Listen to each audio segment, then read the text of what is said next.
fans, welcome back. Monday Mojo. We got Chris Squared leading it off. No Schwabi today, but it's 1 week of spring training, a couple of games of spring training in, but we've got quite a laundry list of things we're going to talk about today. Leading off, we're going to start. No, we're going to lead off with the cowboy hat right here. Lead off with the cowboy hat for those of y'all that are what's going on? Glasses again, cowboy hat. Looking good, man. I got a sports coat. What do they call these? What's the name? It's a blazer. Trailblazer. Thank you. Got the blazer on. I don't know, man. Just feeling good. Got the cowboy hat. Feeling country. Country Chris is out today. Yeah, I mean it looks good. It looks good. It works for the podcast. We haven't talked since. Well, I mean we have texted in the group chat, but ever since that Mariner trade, man, big time work by Jerry. Whole time we were talking Trevor Story, Chris Bryant, even a little Michael Conforto, some Seiyu Suzuki. We get none of them. Conforto's still out there, but it looks like we already got a guy in Jesse Winker who it bats from the left side and slugs righties just like Conforto would. So whatever. I think we're out on all those guys. Story just signed today with the Red Sox. Actually, let's start there because Correa goes to the Twins. Oh my goodness, man. Yeah. We're talking to Churchill about. All right, well, you should hope for a Correa deal because if Correa doesn't stay, Story is probably coming. Well, they don't get either one of them. So here we are, and I actually messaged Churchill on Twitter. He didn't get back to me, but I was like, so you think those Mariners are number one now? And I think he put out in a separate tweet that Mariners are nipping at the heels of the Astros, but we're not quite there. But I think we're close, man. I don't know why. I think we're close. No, I think we're close. We still have pitching to get figured out. But just to touch on Trevor Story, as we found out this morning, he goes to Boston on what, six years, 150 million, was it? Yeah. Something like that. I'm just seeing on Twitter, man, like Mariners Twitter. Some people are just still really mad. Not still, but they're pretty upset that we didn't sign, a Bryant, a Story. And even when Correa goes to Minnesota, people were like, what the hell is Jerry doing? Like, we could have done this deal. All this stuff that, like, when I originally said, remember, like, on a number of podcasts, I'm like, hey, hypothetically, like, by, whatever, however this could happen, what if we got Correa? And, everybody's like, that there's no way in hell that's ever happening. Right. And like, it was just hypothetical talking, but now people getting upset with Dipoto for not doing that deal with Correa or not getting a Story or a Bryant. They need to realize that the guys that we got with Eugenio Suarez and Jesse Winker, damn, man, they fit exactly what we needed. And not just on the field in terms of, placement. For Eugenio Suarez, we did need a third baseman. We already have a stacked outfield, but in terms of power bats, we got that. But the thing that Jerry was saying in one of his interviews on 710 was, we still are not done spending, but we're not going to use opening day as, our deadline. That's not going to be our make or break. And they're going to focus on getting a guy that is going to not only fit exactly what they need, but also beyond the numbers, as I love talking about, but the culture within the clubhouse. Jesse Winker and Eugenio Suarez, when they first came over, the day that they got traded, I mean, Jesse Winker, he says something in his interview. That's Cincinnati. He said he'd never been to Seattle, but he can't wait to get there. And then he's always wanted to be a part of a team that's competing to go to the playoffs. And he got just a great vibe, around the league. I think we're not used to it because we're kind of used to being tucked in the corner and like no one talking about us, but the league knows that the Mariners are coming. So like over in Cincinnati, they hear they're getting traded, and obviously they're going to be a little bit upset because they're leaving what they know. But it's like, on the other hand, I'm super excited, man. I want to get over there to those guys and I want to be a part of what they're building over there. It looks a lot of fun. Yeah, I mean, I'm stoked. And I think a big reason that people were so, I guess, underwhelmed and then are still like asking the question, like, is Jerry going to do anything else? Is he going to do anything else? And like kind of like bitching about it on Twitter is that they're not they're not used, or they're not they don't know who these players are from the Reds. You know, we don't know much about the Reds. We don't watch Reds baseball. We're like, who's Jesse Winker? We look up stats and we're like, oh, he's pretty good, but he only made one All-Star team. Oh, Eugenio Suarez. Oh, you know, he had a bad year last year, but it's like, dude, Winker, he's a one-time All-Star, but every single year he's put up better numbers. And last year, I have the numbers in front of me here. In 110 games, 24 home runs. So he didn't even play the whole year, but 305 average, 394 on base, and then 556 slugging. And the guy just okay. So the reason that's righties. That's against righties, correct? Yeah, and I was about to say the reason he plays 110 games is because he probably sat when we were playing lefties. You know, he was facing lefties. So, but I mean, dude, the guy is against right-handed pitching is one of the things I want to bring up. It's like he's probably a top 5 bat against righties. Like you watch him at the plate. Have you seen his stance? Oh yeah, man. I was watching him today. Yeah, little question mark stance at the top. He kind of rounds it off. But dude, the guy he uses all fields, but he crushes the ball in the gaps. And which I saw today, man. Today in spring training, it was the first pitch, I believe. Maybe it was the second pitch, but Cal Raleigh took a nice walk. JP Crawford hits a double, and then Jesse Winker comes up in first or second pitch swing and smacks one into right center field gap that had no chance of getting caught, and it was on a rope. And I'm just sitting in there like, damn it, man! Is this what we can expect from Jesse every day when he's playing on the diamond? Yeah, I mean, so it kind of makes it interesting with the DH spot because we've talked about a rotating DH, right? With the outfield spot, Kyle Lewis, who's probably going to take a little time. So at the beginning of the year, it's going to work itself out naturally. But once we see Kyle Lewis get healthy, you know, it's going to be some version of Kelnick, Julio Rodriguez, who will be up soon, Haniger, Kyle Lewis, and Winker. And there's 5 spots for 4 guys total. I mean, with one being a DH. So not 100% sure how that's going to work out. We talked about against lefties that Winker is probably going to sit. But, you know, the other guy we haven't talked about is Eugenio Suarez, who, if you don't know much about him, over the past 4 years has led the league in home runs. But we saw like a drop off last year, and he had like a really, really slow start. And then in September, he picked it up. In September, he actually hit 373, 457 on base, and then a 931 or 457 slugging and an 831 OPS. So 7 home runs in September, led his squad with the Reds, but you know, he only batted 198 last year. And then the other thing that he comes with is he's not a very good defensive player. So in an ideal situation, with the defense getting, I did want to touch on that because the Cincinnati Reds, for God knows what reason, they didn't spend money on a shortstop. They put Eugenio Suarez to shortstop. He's 5'11", 215, 16 pounds. He's a big boy and a short boy, not meant for the agility of what requires to be a successful shortstop. And so he was simultaneously kind of learning a new position while, you know, really trying to focus on his swing and get that figured out. But what I really want to focus on here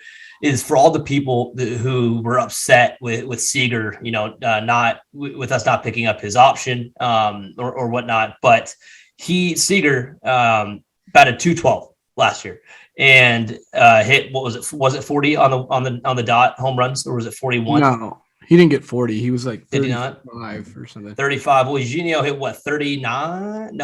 31 for you. We're gonna struggle on. I'm saying Gino. No, we're Eugenio. I'm calling him Eugenio. It's the easiest way to do it. Jesse Winker. Jesse Winker says all he does is call him Gino. He doesn't even try. So I'm not trying. Eugenio Suarez is what I'm going with, man. All right, I'm gonna pronounce it right. Hey, kudos to you. Keep going on that. But where I'm going with this is we essentially got Kyle Seager back, a younger Kyle Seager back with more upside because he is younger. And so it's going to be exciting to see, you know, what he can do. Plus, I don't know how often we're going to be utilizing the platoon in every aspect of that we can really. I mean, you think about Jesse Winker and maybe when Julio gets up, a righty lefty split, right? Platoon them. And then you can platoon Abraham Toro at third base because he's much, much, much better than at the left side of the plate than he is on the right side.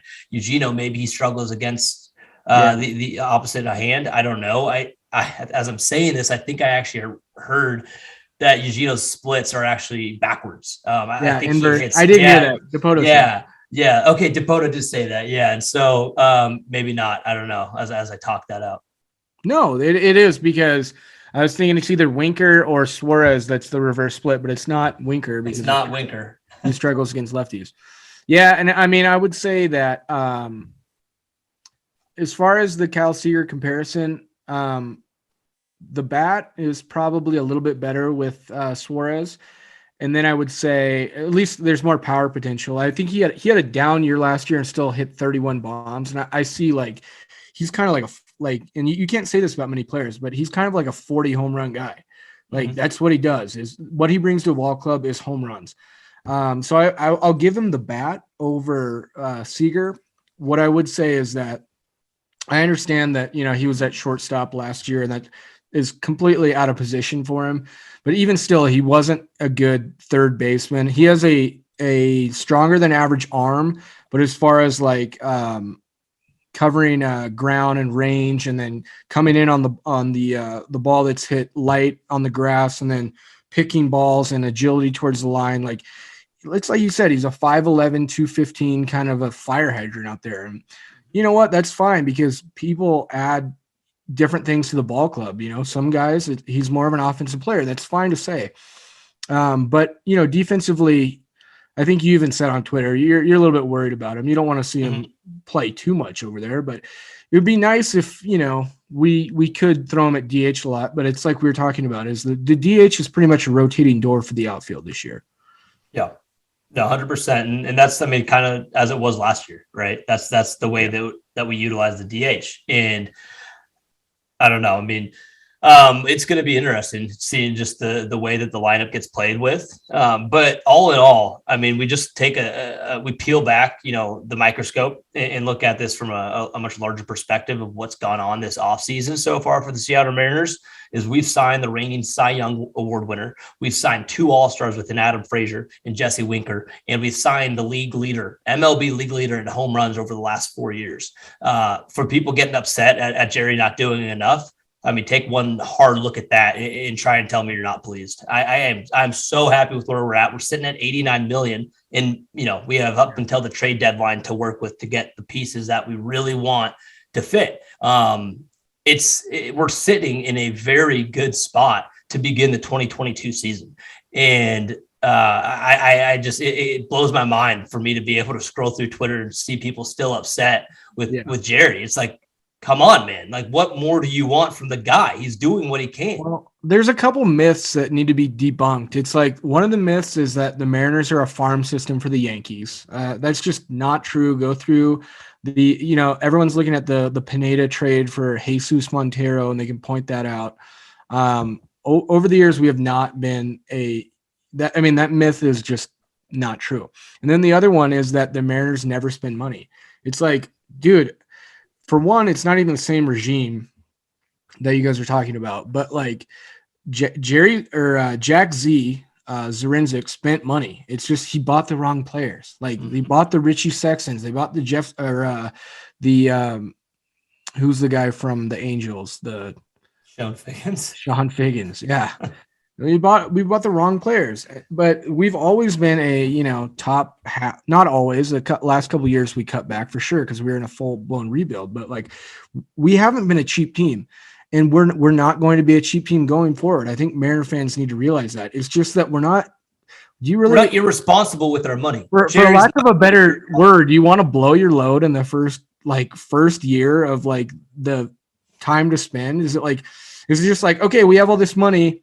Let's give Chris Bryant, it's 6 years, 182. Let's outbid the Rockies. Let's just go get him. It's like, no, there's a cool deal over here. We can package Justin Dunn, who I've been clamoring to get rid of. I was like, even kind of felt stupid asking Church. It was like, hey, like, do you think Dunn and like Fraley have any value? Like, do you think we could package them? And I thought he would be like, because he said this before, and it's like Joe Doyle has too. It's like if the player you're trying to trade like doesn't give your team that much value, why would another team want them? But they did. They wanted Justin Dunn and they wanted Jake Fraley. And the big part of that trade is obviously Williamson, who is I had very high hopes for him. He's a 6'6", lefty starting pitcher that looked awesome. But like, yeah, you're gonna have to give up something. I don't think people realize how good Winker is going to be. Mm-hmm. No, I don't think they realize that either. And I'm not going to sit here and say I knew who Jesse Winker was. I didn't, but ever since we've gotten him, I've been stuck on Jesse Winker and Eugenio Suarez highlights, watching those on YouTube over and over. I've actually already updated the new MLB The Show. Obviously, isn't out for 2022, but I went in and updated the rosters for the Seattle Mariners. So I've been messing with the kind of tinkering with creating my own lineups and having Winker and Suarez. I put Julio in there. I took Fraley out, obviously, and the other guys. I took Yusei Kikuchi out. I got Robbie Ray in there. But damn it, man, just fucking with that team on the show. I can't wait for when the show actually comes out and we get to play with the legit team. And damn it, man. But it's just, I mean, I'm just sitting here, man. Like we haven't seen, I at least haven't seen, something that's been built to, as we've just preached about since fucking day one of this podcast. And it's just so much fun just seeing the more and more unraveling of what's happening with the Mariners and the rest of our league, minus, I think, the Angels. I think they might, be on closer on the up and up than some of the teams with the depth that they have in terms of their farm.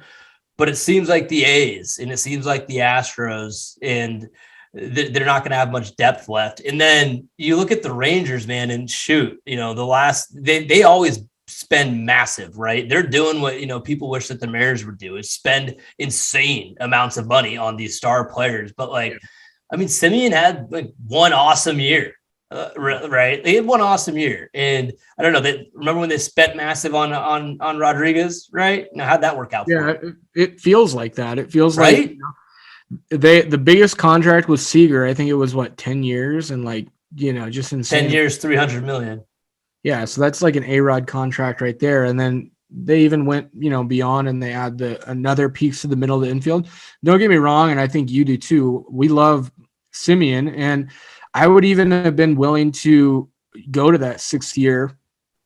I don't think he didn't even sit down with the Mariners. So I think if you interview Jerry, he might tell you right now, look, we would have been like, okay, going to that 6th year, which we usually don't want to do, because Simeon, was like their number one guy. Was thought to be, but he didn't even grant us a sit down. So it's like, dude, he didn't want to be here. Like people don't want to come to the Pacific Northwest. It's like, you can throw money at it, and a lot of times that does the trick, but a lot of times it's like, you know what, Texas is offering just as much or almost as much, and I'd rather be in Texas. Like I'd rather for whatever reason, but there's a lot of good reasons I'd rather live in Texas than Seattle, and I don't blame any one of them for choosing that. We live in Seattle. We're because we were born here, right? We had no choice.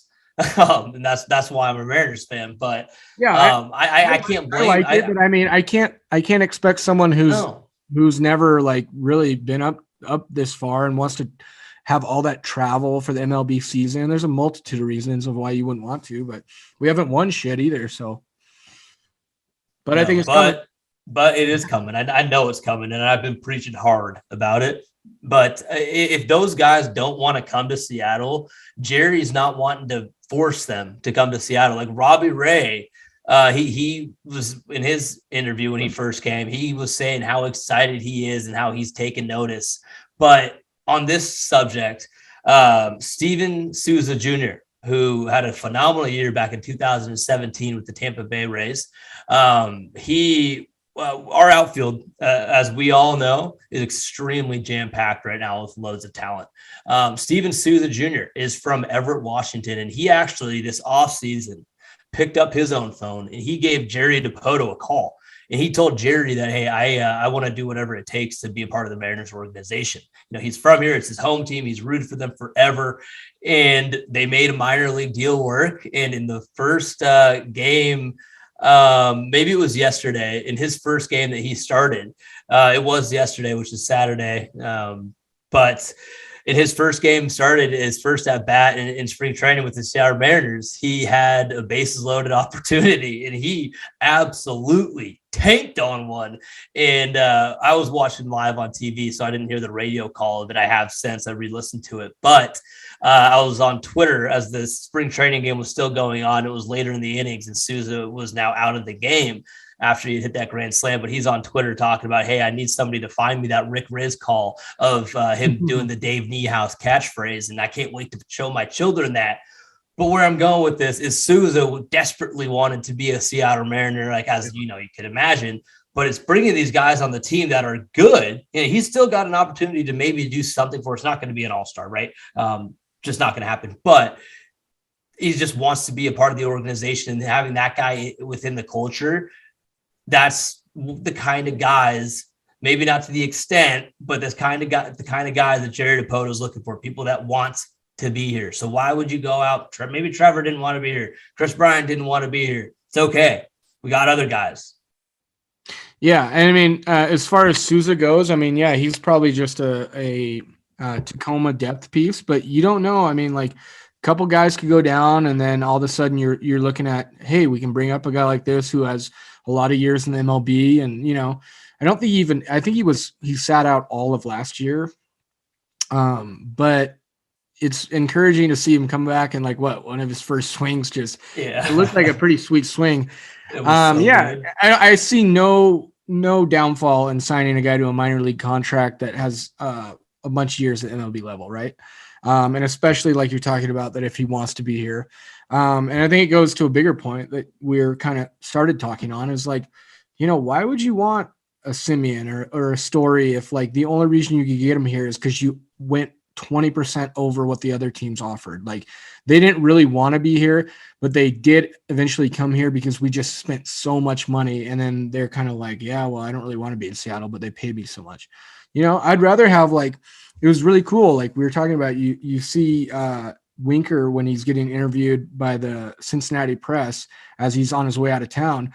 And they ask him, they're like, how do you feel about going there? And he pretty much was like, dude, I'm really, really excited to see what they're building over there and to be a part of a championship or a postseason run and make a shot, go for the championship, go for the World Series title. Go for the ring, man. That's what he said. He said, I can't. Yeah. He said, I've waited my entire career to have this opportunity to be a part of an organization that has a legitimate chance at chasing a division title in a ring. I have never heard a player talk about the Seattle Mariners organization like that when they've gotten traded here.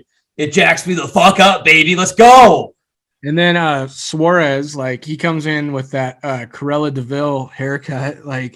We got this split two-face black and white. I don't even know what that is, but Winker, they're asking Winker about Suarez, and they're like, tell us about Suarez. And he's like, Gino's Gino. Yeah, he was like, Gino's Gino. I can't really describe it, but he's a great person and great personality. So it's positive vibes only, baby. That's what he's all about. Positive vibes only. Gino's got one of the best perspectives on life. He does not, get caught up in the negative vibes. He's positive vibes only, man. JP and him are going to be best buds. I know it. Yeah, you might have converted me on this Gino thing too. It's a lot easier than Eugenio Suarez. But yeah, man, I'm excited. There was some bad news today, though, as Casey Sadler's going to get season-ending surgery on his shoulder. And, dude, I think if he was kind of one of the pieces in the bullpen that, people forget about last year. 40 innings pitched, 0.67 ERA, 37 Ks. And then this was, the craziest stat I've ever seen. And it's for a reliever, so, let's keep it in mind. But there's a stat called ERA+, where 100 is league average. The best all time was Mariano Rivera. Over his career, it was a 205 ERA+. So that means he's 105% better. So you add that on to league average, which is 100. He's 105% better to get 205 ERA+. So that's the highest of all time. Last year, Casey Sadler's ERA+, 626. Dude. Wow. That's the best season of all time. And people are 40 innings pitched, 0.67 ERA. And I don't think he qualifies because under 40 innings, Nobody qualifies. I think you have to go longer than that. But we saw what he is, and it hurts. But I remember, we were talking about like how we're so righty arm dependent, and I'm thinking like, okay, so if we're gonna lose a guy like this, it sucks, but like maybe you lose him early enough that like Jerry can be like, all right, we have a lot of righties. Let's go get a dominant lefty. Yeah. Let's pivot. So we have a lot of righties. We still have Masevich, whatever, mediocre Masevich, as we've called him before. As you've called him. I like Masevich. God damn it, I can't say it right. Yeah. Well, I mean, he's whatever for me. But like, yeah, I mean, I hate an injury like this, but maybe if it happens early enough that you can address it. Because I think, just how baseball is, we're going to lose other guys. It sucks that we lose like one of our best pitchers this early, but there's a bright side to everything. Maybe we can go now and just like address it before the season starts. 100%. It's the best we'll make the best of a worse situation. The timing of it is honestly, it's kind of good and bad. I don't want to say this is the best that it could be because it's never good timing, but I don't know. It is what it is. As Eugenio Suarez would say, it is what it is. It is what it is. I mean, we have guys like Swanson, who was great last year, and I already pinned him into the bullpen. So it's not like he's coming up to fill Sadler's spot because I already had him penciled in there. But maybe a guy like Brash starts in the bullpen and kind of gets his innings that way. We still need a starter, but I think Kirby's close. I mean, like you're listening to Dipoto talk about it, and we never really know how far these guys off because his fans were like I remember last year before Logan came up, and we were thinking like, God, he's just running through the minors and like he looks awesome, but you kind of wait for the man upstairs, Jerry, to be like, nah, now he's ready. And with last year they gave Logan Gilbert literally one start and then brought him up. He did one start in the minors and then brought him up. Fair enough, but I'm just saying, like, as a fan, you see these guys and you're saying that they're ready, but it kind of takes like Jerry or someone else to be like, we've seen enough, right? So we just heard that on the Kirby front, where they're asking Jerry on 710 if he wanted to add, which would be his preferred option, is to add a high-end starter to the rotation. But, he was pretty much like, if we can't do that, we feel like Kirby's knocking on the door. We feel like Brash is right there. And then is it Levi Stout? Levi Stout, he pitched the other day. He pitched this weekend as well. He did pretty good. And after the post-game interview, he was saying, he is, thinking of himself as having a legitimate chance to be that fifth starter. So I never thought of him as a starter, though. I thought he was just a mid reliever. No, he's coming in trying to be a starter. At least it seems. They got him stretched out. All right.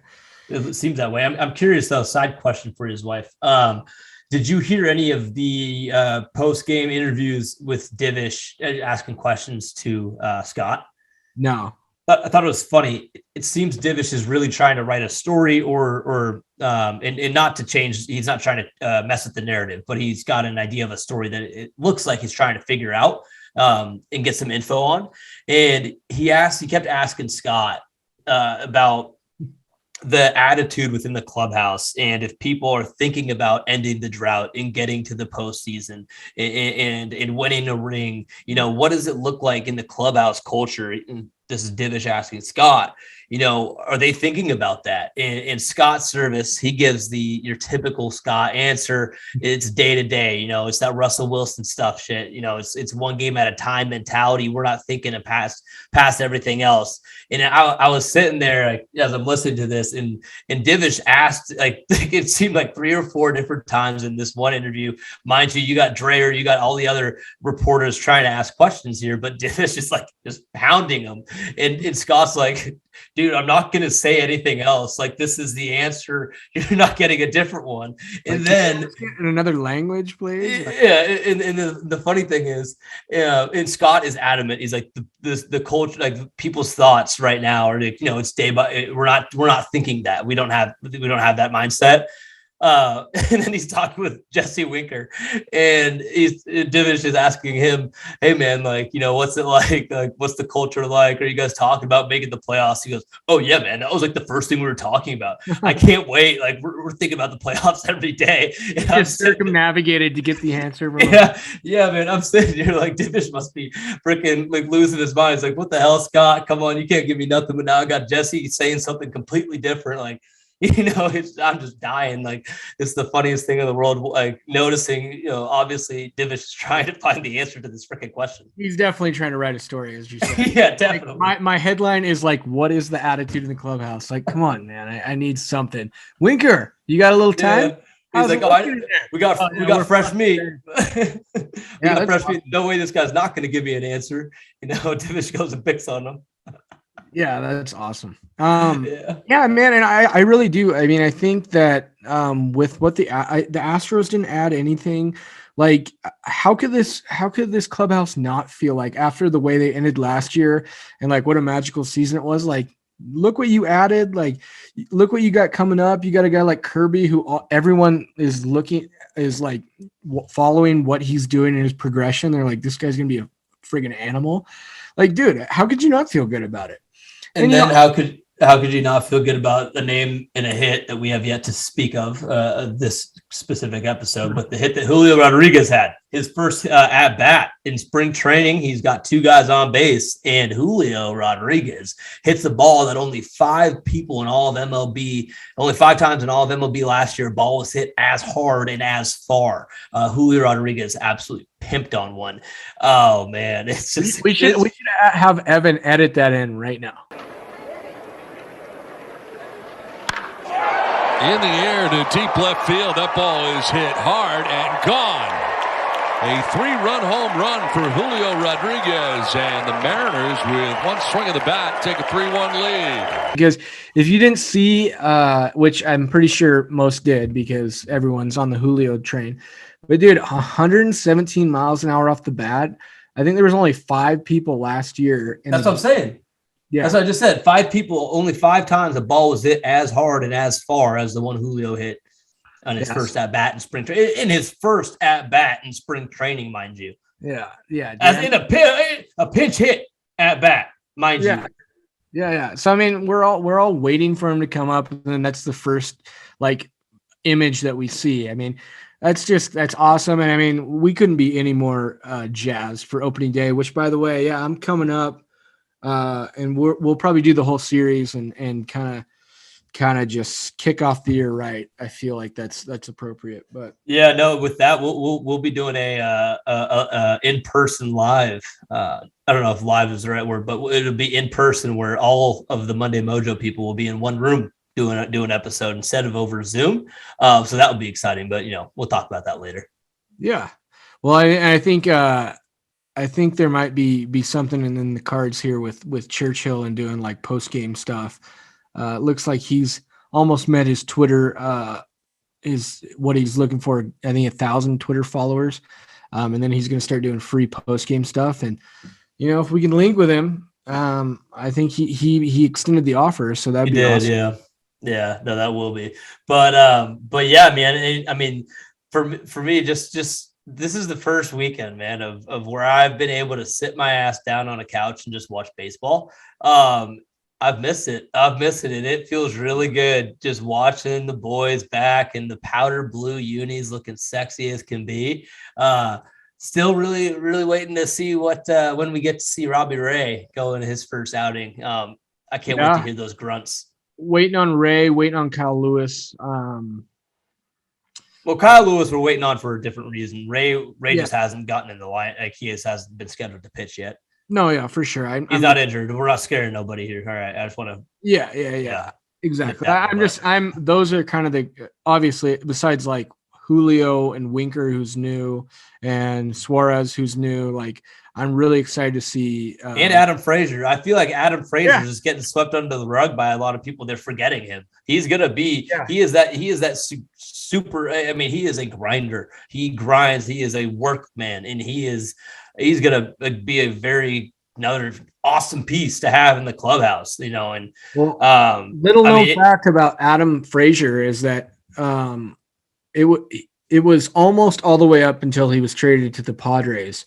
And I think he lost the lead, but he led the NL in doubles. Ooh. And so people consider him just kind of like this, you know, average hitter, or I mean, like not average as an average, but like hits for average. They just see him as like a singles hitter, right? But he led the league, the NL in doubles almost all the way up into, and then he fell off a little bit. And really as a Padre, he fell off quite a bit, but he was still 270 something. But he was like a 320 hitter for the Pirates and was like having a career year. So, I mean, if he can get hot and like kind of find that rhythm again, I mean, this guy is a better hitter than Crawford, who he's been compared to a lot. I think he, like you said, he's getting swept under the rug a little bit, and he's really good defensively at second too. So, I mean, it's an all-star player that you're adding. One other thing, I'm really glad you just brought up the Padres. It reminded me to bring this up back on just the idea and the topic of spending big on big name players and not worrying about what that's going to look like for the clubhouse culture. San Diego Padres are a prime example. You look at, you know, the pieces that they added, the money that they've spent, and the results that ended for them of last year with 78 total wins, and they had star power. Just because you're buying big names doesn't mean you're going to have big results. And so keep that in the back of your mind, Mariners fans, as you continue to be upset for those who are with us not spending on the Bryants and the Stories and the Correas. Jerry has proven time and time again that he will find talent where others do not see it. And that is a special trait that a GM can carry, a successful one. And when that opportunity fully comes for us to then, you know, have our prime pick at exactly who we want, when we have legit no budget and we can spend whatever we want on that person, you know, when that time comes, which could be in the middle of the year this year, we're going to be able to capitalize on it because we were financially responsible at the beginning of the offseason and not blowing our load, as Mr. Zweifel will put it. Yeah. I mean, okay. So there's a thing about free agents, right? Is like, you know, different ones come to the market every year, and certain ones might be really good fits, but other ones might not be the greatest fit, but you just need to accept that, you know, they might not be the perfect fit, but they could help your lineup. I kind of feel like Bryant was actually a really good fit, but I feel like a couple of these other bats, they weren't exactly the perfect fit that would have rounded out our roster and made us like the team that we're trying to be. And I feel like a trade is way different. A trade, you're going out and you're pinpointing players from another team and you're saying, this guy is exactly what we're looking for, aka Jesse Winker, aka Eugenio Suarez. What do you guys want for these two players? Because we really feel like these two players would fit. And I'm not saying that Bryant wasn't, because it does seem like he was a good fit. But there's a question about how long he could stay at third base. We do value versatility as a Mariner organization, but him moving to the outfield doesn't really add anything to us, or his versatility at first doesn't add too much because we're pretty much set there. So it's like we really just need a full-time third baseman. And your versatility is cool, Chris Bryant, but we don't really need that out of you. Our outfield is stacked. What we needed more, man. I was legitimately very concerned with where our power on the left side of the plate was going to come from with Kyle Seager out. I mean, sure, Cal Raleigh is what we hope is going to be able to bring power from the left-hand side. Abraham Toro, sure. Yeah, but really, are those the power bats you want? No, you don't. And Jesse Winker fit this role in this left-handed power bat that we actually desperately needed. And we get two power bats with that one trade with Eugenio Suarez. I mean, I mean, I don't see how that's just not a better deal than a Story or a Bryant by themselves. I think for people that are unfamiliar with Jesse Winker, which is common because he was stuck in the AL or the NL Central and the Red. The Reds weren't bad. They had 9 All-Stars last year. Yeah, I know, but baseball is a regional sport, and you're not really following like all the games of the Reds and whatever. But like Winker really is, he's like half of Christian Yelich. It's like Yelich does it from both sides against both lefties and righties, but Winker is every bit of Christian Yelich against righties, and he might be better. Like he's like a top 5 hitter according to WRC Plus against righties. And guess what? Most pitchers are right-handed. You're mostly going to see righties. That's why he played 110 games last year. And out of the 162, it was probably, 100 of those are against righties. Like you're mostly going to be facing those type of guys. And it's like you were saying, is Chris Bryant a good player? Sure. But we needed we needed that production from the other side of the plate. Sure. Having production is production, but like if you have all right-handed hitters, it makes it pretty easy for the other team to, stack their pitchers against you and, kind of plot out how they're going to go against your lineup. So to have it go righty lefty, to have switch hitters in there, have a guy like a lefty, like Winker that mashes like that, like that's awesome. And it's like I was talking about, to kind of round out the point. It's like free agents come to the market and they are what they are, and they might not be perfect fits, but you throw them money and you usually have to overspend, especially if you're Seattle, to get them in. Trades, you pinpoint a player. Yes, you do have to give up, some capital and give up guys that are in your system. And I didn't like that, but like, I'm totally fine with getting rid of Justin Dunn. Like he didn't have a place on this team. I'm sorry. And, no, I'm so Fraley, okay with getting rid of him. Jake Fraley, the same thing. I think we all watched Fraley and we liked his at-bats last year. I mean, he made some spectacular plays in the outfield, and he definitely controlled the zone, which is what we're all about. But, like, come on, man. Where's the place for Jake Fraley on this team? He was the 5th outfielder at best, and we got Julio. I mean, that's when Julio's on the team. And, I mean, if I can flip that for a guy that's going to be really good and, like, be an everyday contributor, I'm doing that all day. 100%. And I am. It's going to be interesting with what happens with Dylan Moore.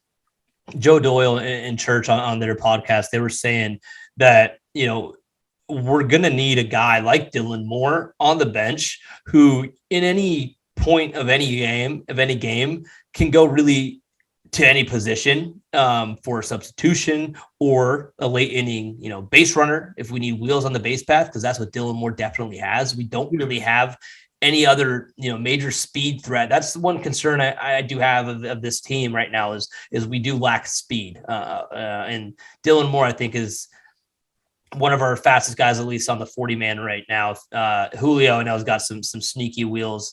He's fast as hell, actually, but it's going to be interesting seeing, where he winds up, Dylan Moore. I was seeing his at-bats today. They didn't look very good in spring training, but damn it, man, I really want him to figure something out. We're going to need it's like you said. I mean, it'd be nice if the back could come along, but he's probably going to be used mostly as a defensive replacement in late games. And like in the 10th inning or the 9th inning, if someone needs to come out or you've pinch run for like a guy late in the game, and then he comes in and he can spot you a couple innings. But yeah, it'd be nice if he'd come along. But yeah, that's a good point. I would say right now, like stolen bases is a part of the the running game that I'm worried about. But like I would say speed in general, like we don't have speed demons. Like I wouldn't consider Julio like a threat to steal a bunch of bases, but he's fast on the base pass. So like he's a guy that could go first to third, right? I'm okay with that. But yeah, that's a good point. And then I would also say outfield defense is we're probably pretty bad. Yeah, Jesse Winker's defense ain't that good. I know that. And I mean Mitch in right field, he has a great arm. But movie called Will Smith called Hitch. Yeah, it's pretty good. Is it? Yeah, but Mitch, as far as his arm is still plus, but I mean his jumps on balls and like just his overall like range and everything is probably not great. And then left field Winker, like you're talking about, and Kelnick in center is not good. So No. yeah, defense is a problem. You know what? It's all right, man. Hopefully we can just have those offensive numbers stack up. I mean, that's the biggest concern everybody had last year was our offensive production was shit. And so I would say infield defense is more important anyways, but yeah. Let's hope that like you're talking about, our offensive production can outweigh anything that we're lacking on defense.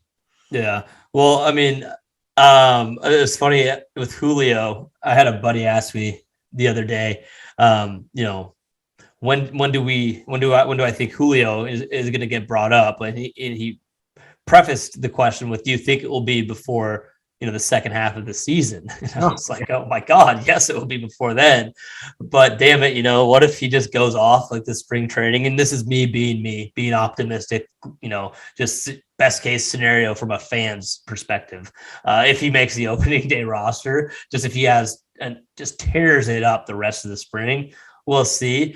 But man, it's just, he's close as shit. And the rest of the league, I mean, I forget who it was. They got a blue check mark on I forget who it was. Maybe Dan Orsillo or somebody, but they tweeted out that their pick to have a crazy year is going to be the Seattle Mariners. And we're just getting that recognition, from the eastern part of the country where Mariners don't get talked about too often. They're finally starting to talk about us a little bit. As far as Julio, man, like last year, if you would have asked me, I would have put like actual money on the fact that Kelnick's not coming up before he passes the date where arbitration. Where you lose an extra year. Like you wanted to clear him of that May. What was it, 8th date or something? Which we did clear him. We did. Which we did. This year, I'm listening to Jerry DiPoto talk about it. It sounds like it really does sound like Julio is going to make the opening day roster because you can't. Hold on. I want to make sure I heard you correctly there. You say you think an opening day roster? I'm saying that last year I would have put money down like 100% that Kelnick's not making the opening day roster. From what I'm hearing from Jerry right now in interviews and the way they're talking, and I'm not saying it's going to happen, but it's to me, I think it's 60-40 that he makes the opening day roster.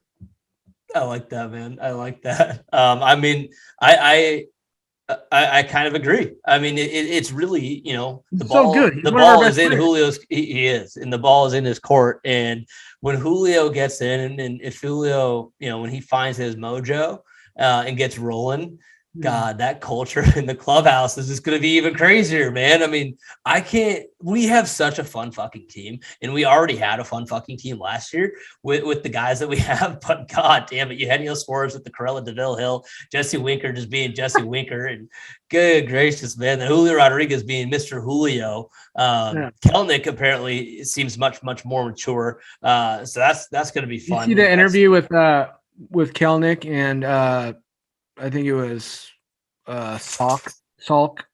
No. What did he say? He was just saying he took 2 months off of baseball. And he like worked with Mark McGuire. And Mark McGuire called him, right? Yeah. So they were working on his swing, and he was. I mean, he didn't go into all of the swing details, but he goes, my swing has never felt better, and it's never felt like easier. Like he said he's swinging less hard, 80%. Yeah. And he says his swing just feels great. And then there's other parts of the.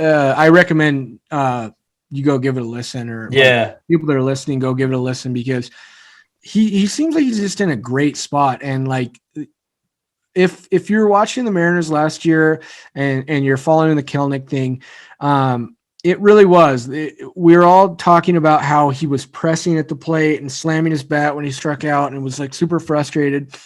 And he's completely acknowledged that. He was like, yeah, man, I was pressing.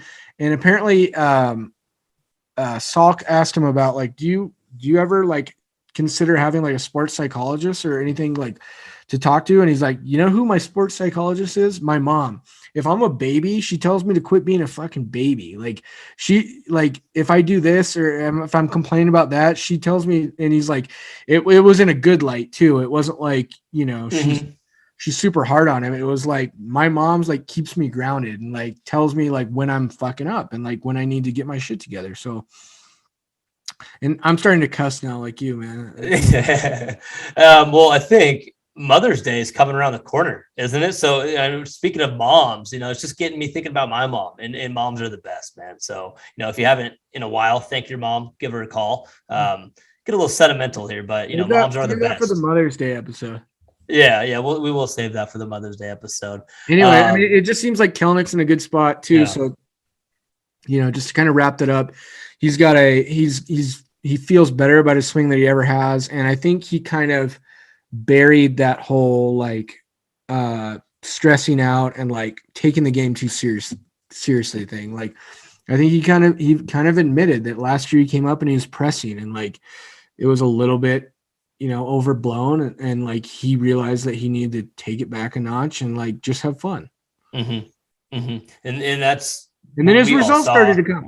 They did, and we all saw him pressing. We all knew that he was trying way too hard, and I love the passion, and I love seeing somebody get upset when they're not succeeding, but you got to be able to it's okay to be upset for a second, right? But then you got to fucking forget about it. You got to move on. And it seemed that was, a hiccup in a speed bump that he had been trying to hurdle. Hopefully he's getting that figured out. And I'm excited to see what he's got in store for this year. We got him in the sophomore year. We got Cal Raleigh in his sophomore year. You could say Ty France is coming in his sophomore year. Luis Torrens kind of coming into his sophomore year. I know they've got a little bit more than sophomore year if we're looking at legitimate time, service time. But, in reality, let's look at these as their sophomore years. And we have Jesse Winker too. Jesse Winker, yeah. Last year, he really started to find his like all-star caliber level. Like, I think it's like we talked about with Jerry, like matching up these timelines where like you get a team that, we did the AA thing where they won a championship together, and then some of those guys came up together and they're on the same team now. And then it's just about like the other half of that is like matching up guys like primes. Like Mitch might be right in his prime and maybe even coming out of it, like, starting to go on the back half of his prime. But still, he's still pretty much in it. But it's like you're talking about these sophomores that are coming like they're guys that are like JP. Like, did you say JP? Like he had JP ain't a sophomore, but he's got a number of years. But okay, so but I see what you're comparing to though. Like he had his first breakout year last year, right? Like where we could actually say like this is a better than average sophomore year being the leader. I'll tell you that. Yeah, and we could even say third year because I know he won the Gold Glove 2 years ago, and then last year he had a really good year hitting and could have won the Gold Glove again. So you could say he's in his third year, but he really started to hit last year, And so, the main point is that these guys are all coming up together and kind of like being ready to take the next step at the same time, right? and fucking Kyle Lewis. He was out last year. This is his sophomore year. Damn it, man. We are a young, good team right now. Sophomore sluggers, baby. A lot of upside, and I really don't want people to forget about Mitch Haniger. Like, I really think, I know that you said maybe, he's reaching the prime or maybe like just getting past it. But I don't know, man. I think that, yes, he's a little bit older, but his time of actually playing is not as much of other people his age in the league. And with his training regime that he has going on, that is just so, you've been watching it. What's the word that I'm looking for? It's unconventional. Unconventional. Thank you. I was thinking unconstitutional. No, but it's unconventional. He has a very unconventional workout regime. And I think that Mitch is going to be better than he was last year, man. Like, yeah, maybe... no, he could. I don't get me wrong. I'm not down on Mitch. I just think that like he's kind of one of the only guys that isn't like in this stage where it's like he could break out. I think he's already had his breakout, and now it's just like sustaining it, right? Like last year, yes, but he's also. I mean, Mitch is fighting last year. Like, yes, is that much better? I don't know. I mean, if you think about what Mitch has to fight for this year, isn't only the success of the Mariners and ending the drought and getting into the playoffs, but it's also a contract year for Mitch Haniger. So he's got a lot to fight for, his own check and for the city as well. I wouldn't be surprised. I think Winker, because I think Ty France was probably the best hitter on our team coming into this year. I think adding Winker, and I think a lot of people are going to be surprised, he's like a straight up masher. Like I think he's just quite a bit better than anyone that we have. 556 slugging, and that's that. I don't think he's even reached his peak yet. I think he could legitimately be 28, right? Yeah, I think he could legitimately be coming into his prime. And I think, like I was talking about with trades, I think we targeted him for a reason, and we were willing to give up a guy like Brandon Williamson for it. But with and the guy fucking wants to be here, man. He wants to be here. It's a perfect match. But with Haniger, I think it's pretty much Winker, France, and Haniger, and I think those guys are like much better than average major league hitters, which we haven't had three guys like that since 2016 with Cruz, Seager, and Cano, where we had like three guys that were like the top half, the meat of the lineup, that were like legitimately better than average major league hitters. They're like, the Cruzes that were batting 300 and hitting 40 bombs. Like, we're going to see it in a little bit different fashion. Suarez can hit 40 home runs. I don't think Winker's hitting 40, but I mean, he's just like a slash king. Like, he's going to hit doubles and like be our best hitter. And you know what France does, but we legitimately have our three like kind of core main guys. Mm-hmm. We do. And I'm excited. And that's not even talking about Julio Rodriguez. And no, it's not even talking about Kyle him. Lewis and Adam Frazier. And I think it's going to be good, man. And Suarez, he's not a part of that three. It could be good, man. It could be fucking great, man. It's a good time to have a podcast. It is. It's just a good time to be a Seattle Mariners baseball fan. I mean, one of the deep Mariner fans, if you've been like us and you've been watching this shit since day one of seeing us suck forever, but now seeing a plan actually come to, fruition, as close to, I don't want to say fruition. Like I said this last episode of the one before, but you get what I'm fucking saying. It's a good time. And first week, I mean, I think this is kind of a good place to wrap it up, man. I don't know if you got anything else. No, yeah, I agree. We can wrap it up. Yeah. Well, I mean, with that being said, we have not much time until April 7th comes around, and we have opening day, and we didn't get away from Carlos Correa because we get to see him opening day with Minnesota. Minnesota. Good for them. Good for them. I'm excited to see what happens in Minnesota. They were on the brink of going the wrong way, right? Because they had a really, really disappointing last season, and they're like, "Yeah, screw this, man. We're going all in." So, well, you also got to remember Byron Buxton was out almost the entire year last year for Minnesota, and we did play him earlier in the year. Byron Buxton, he absolutely mashed us. Killed us, man. Yeah, he mashed us, and so the Twins. They could be scary, man. Maybe Gary Sanchez figures some shit out that he couldn't in New York. Gio Urshela, I think, is going to be their shortstop as well. And then they got some talent in the arms. But anyways, don't need to talk too much about Minnesota. We'll see him. But with that being said, we still got plenty of time for us to keep watching spring training, keep watching the guys, the new ones come and see what they can do. And it's just all good vibes over here, baby. Positive vibes only. And with that being said, go Mariners.